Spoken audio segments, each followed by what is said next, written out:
AAXA sent me their new M7 and they just wanted to know if I'd share some opinions with you. This was sent by AAXA and I'm going to share those opinions with you in this video. Two things about this video. If I sound kind of cruddy, it's because, well, I'm getting over being sick with what I'm sure you could guess I had. The second thing is, these projectors, this specific type of projector I'm looking at in this video, I refer to them as Pico projectors. I know a lot of people say Pico, and I'm sure there's a whole subreddit out there dedicated to everybody's difference of opinion. I would recommend going there and checking some of that out. But we're going to go ahead and call this a Pico projector because that's what I call it. It's a Pico projector, not a Pico projector, because Pico just sounds weird. Specifically, the one I'm looking at is AAXA's new M7. Well, newer M7. The M7 is a 1080p full HD projector with a DLP chip by Texas Instruments. It's pretty small, portable, hefty and heavy though for its small size. Has two 4-watt speakers on the side of it, and we're going to go over some of the inputs right now. I'm going to try to be quick with a lot of this part because the comparisons mostly speak for themselves, so I'll let you hear sound comparisons and video comparisons.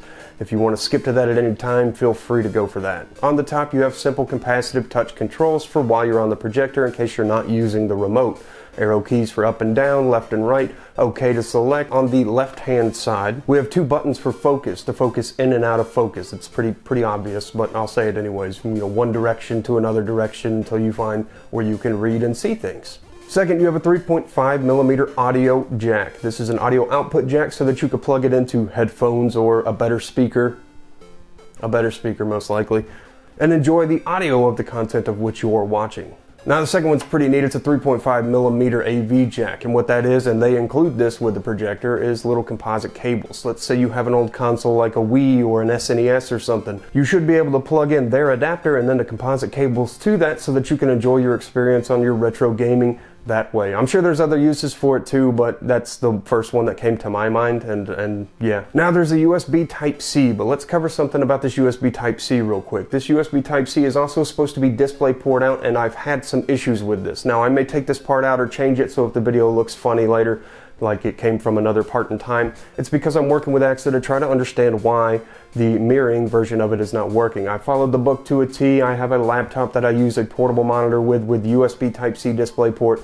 and it is not working on this projector for me. I have tried everything. I've even tried a different laptop that also supports this. Confirm it works with one device, can't get it to work with this device. It's possible it's a firmware issue on my device. I've also sent them a copy of what version firmware I have so that maybe they could tell me if I could do an update or something. But aside from that, other data transfer is applicable with this as well. It can also be used to power a device, charge a device. Ideally though, I wanted to be able to mirror it as if it was another monitor for my laptop so I could display over it. But alternatively, there is an HDMI on the other side, which I'll talk about in just a second. That allows me to go HDMI out. If I wanted to mirror the screen of the laptop or play a video off the laptop, I'm quite capable and able to do that via HDMI. Next to the USB Type-C is a small TF card reader. It can support up to 64 gigabytes, putting things like music files on there, slideshow presentations, just random documents, pictures, things of that nature you should be able to put on there.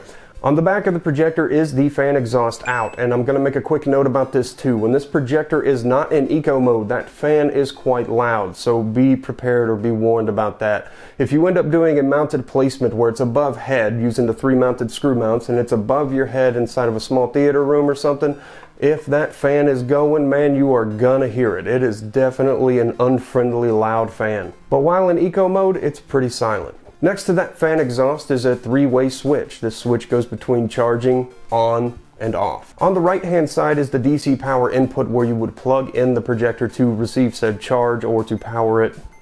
I mean, they're pretty straightforward right there. I don't think I need to dive into that much. Next to the DC charge port is your HDMI, and right next to the HDMI is USB. This USB can support, again, up to 64 gigabytes and should be able to support different videos that the projector should support, such as AVI format video files. As far as doing things like MP4s, I had no luck with MOV files, with MP4s, none of that was supported, but it straight said it wasn't. On the bottom of the projector are 3/4 inch thread mount screw holes so that you can mount it and hang it upside down in order to display it forward to a projector screen in your theater or whatever setup you have. The projector does have the ability to flop and invert. That way you can do that, because it wouldn't make a lot of sense to flip it over and hang it upside down if you couldn't also flip the image, am I right? It also features a rear projection setup. Alright, enough about that. Let's do a sound test real quick. I want you guys to first hear the fan of the projector between its quiet or eco mode and either standard or bright mode.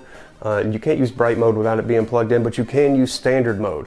You'll feature about 3 hours of battery if you use eco mode, and about 2 hours of battery if you've got it on standard mode. Anyways, this is what the fans sound like.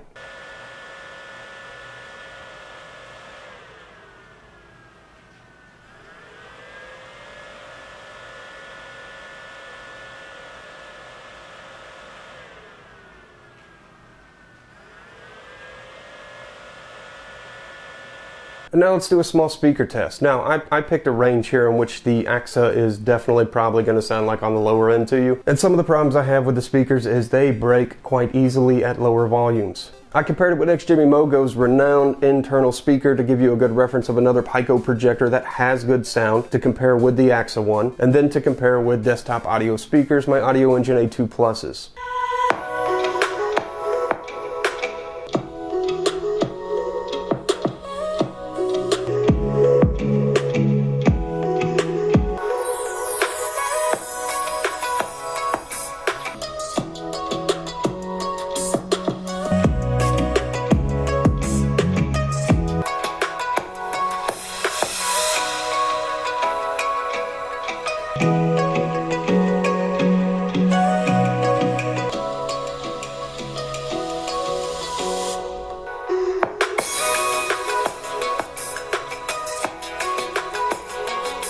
Now, aside from the music test, that might not tell you too much if you're wanting to watch something actiony. So now listen to an explosion compilation I created randomly to test how these different speakers sound with explosions going off. And imagine you're watching some fancy explosive movie. Who knows?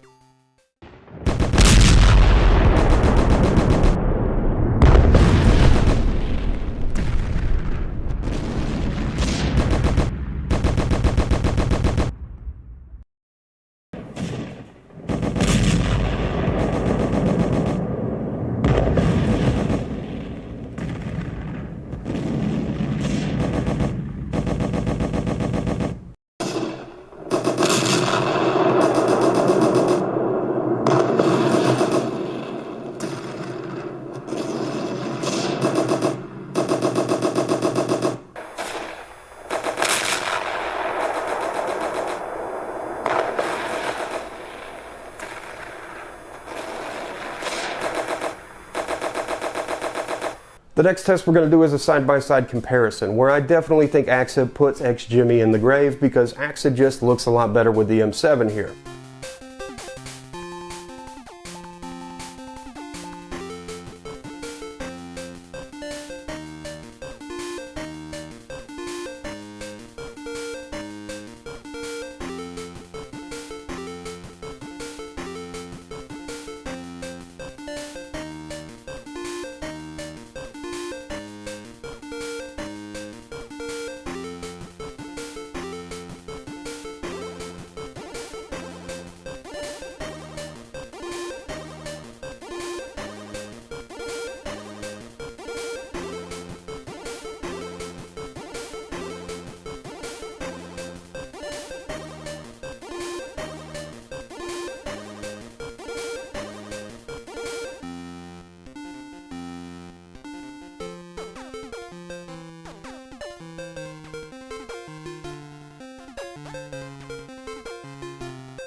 When we do these side by side, you can see that AAXA is a little more pronounced, a lot more vibrant, and they're both in their respective eco mode settings at this point. The AAXA M7 is measured in LED lumens. Now, what does that mean? Nothing really, because, and I hate to say that, but LED lumens are just something companies kind of put their own brand on as far as what brightness it really is, when things like ANSI are a more recognized measurement. So if you're wondering what 1200 LED lumens is, my best guess would be about 600 ANSI lumens.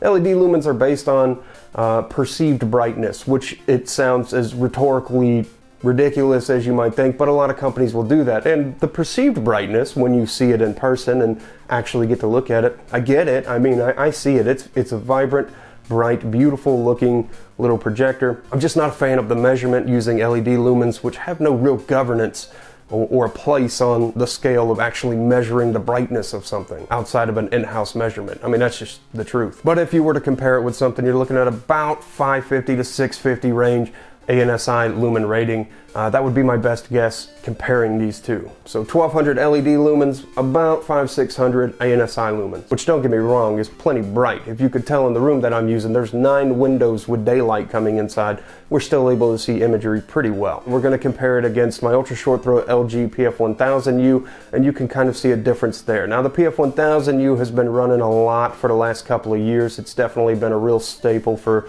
my own personal watching. We broadcast right onto a wall. We don't have a projector screen there or anything. It's just a light gray painted wall. You can see them side by side. The vibrancy of the AAXA M7 definitely takes the cake there.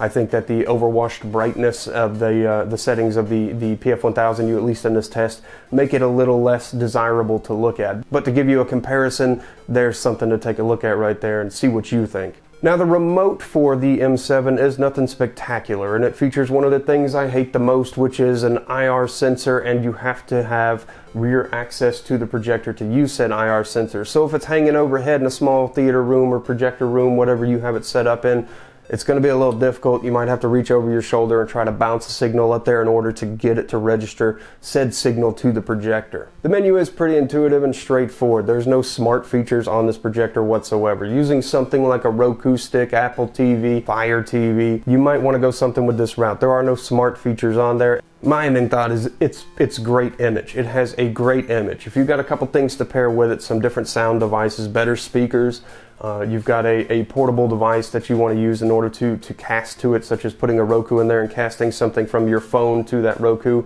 You'll need internet, and hotspotting is something I've always done with a phone. Just turn on a hotspot and just that way you can give it internet to cast to.